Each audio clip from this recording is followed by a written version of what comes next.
बिस्मिल्लाहिर्रहमानिर्रहीम। अस्सलाम वालेकुम दोस्तों, मेरा नाम आमिर शहजाद है और ये जो आज का वीडियो है ये कंटिन्यू ऑटोकैड की लिस्ट के ऊपर है। और ये जो आज की लिस्ट है इसका फंक्शन क्या है कि अगर हमारे पास कुछ टेक्स्ट है और वो टेक्स्ट की स्पेसिंग या लोकेशन डिफरेंट है, उन टेक्स्ट को हमने अलाइन करना है तो वो कैसे करेंगे, वो इस लिस्ट की मदद से करेंगे।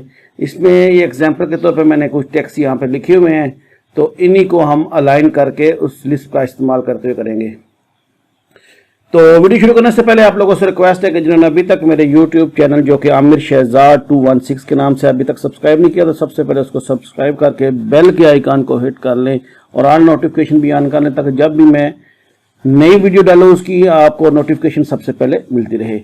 तो वीडियो से पहले एक चीज़ क्लियर कर दूँ कि ये जितने भी टेक्स्ट हैं ये सिंगल लाइन टेक्स्ट हैं, ठीक है जी। मल्टी लाइन टेक्स्ट पे ये लिस्ट जो है वो काम नहीं करती।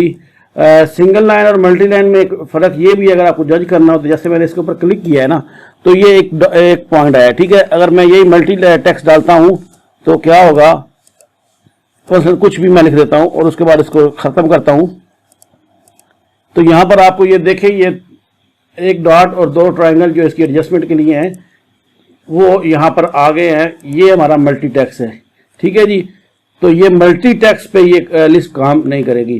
तो सबसे पहले देख लेते हैं, ये हमारे पास कुछ पॉइंट्स हैं, इनकी स्पेसिंग जो है वो डिफरेंट है। इनको अगर हमने स्पेस करना है तो वो देख लेंगे, लेकिन सबसे पहले एज यूजुअल मैं बताऊंगा कि लिस्ट को लोड कैसे करना है। तो उसका तरीकाकार AP लिख के आप इंटर करोगे और जहां पर आपकी लिस्ट है वहां पर आपको जाना पड़ेगा। मेरे केस में डायरेक्टली मैं लिस्ट वाले फोल्डर में आ जाता हूं तो यहां पर ये लिस्ट है अलाइन टेक्स्ट, ठीक है जी।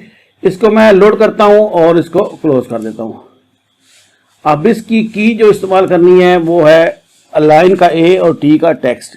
ये किया, सिलेक्ट ऑब्जेक्ट। अब इन तमाम ऑब्जेक्ट्स को मैं सिलेक्ट कर लेता हूं और फिर राइट बटन जो माउस का है वो प्रेस कर देता हूं और उसके बाद वो नीचे मुझसे पूछ रहा है कि इनके दरमियान स्पेसिंग कितनी रखनी है।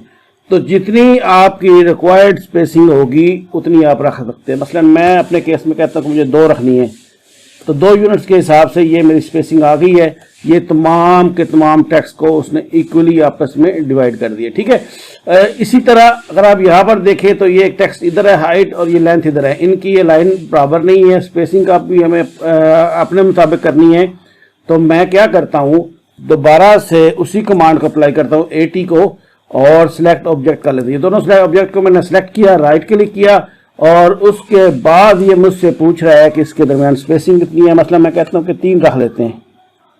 तो जैसे मैंने 3 पे क्लिक किया तो ये मेरी स्पेसिंग आ गई है, ठीक है जी।